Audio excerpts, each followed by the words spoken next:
بچوں، آج میں آپ کو زندگی کے بارے میں ایک واقعہ سناتی ہوں۔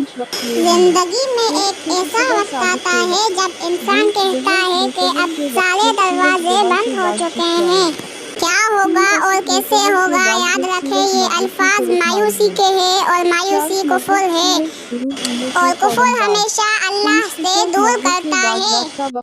اللہ اسی شخص کو آزماتا ہے جسے اللہ کا قرب حاصل ہونا ہوتا ہے۔ پھر ہمیں یہ معلوم ہونا چاہیے کہ جو ہو رہا ہے سب اللہ کی اجازت سے ہی ہو رہا ہے، اور اللہ ہمیشہ آزمائش کے وقت صبر کے بعد اس چیز سے نوازتا ہے جس چیز کی آپ طلب کرتے ہیں، جس چیز کی خواہش آپ دل میں رکھتے ہیں۔ اللہ آپ کو صبر کے بعد وہی شے عطا فرماتا ہے، لیکن اللہ پر یقین لازم ہے۔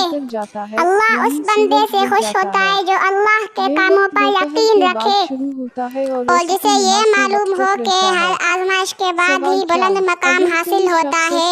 اللہ کی رحمت سے مایوس نہ ہو، اللہ ہمیں دیکھ بھی رہا ہے اور سن بھی رہا ہے۔ اس ویڈیو کو صدقہ جاریہ سمجھ کر ضرور شیئر کریں۔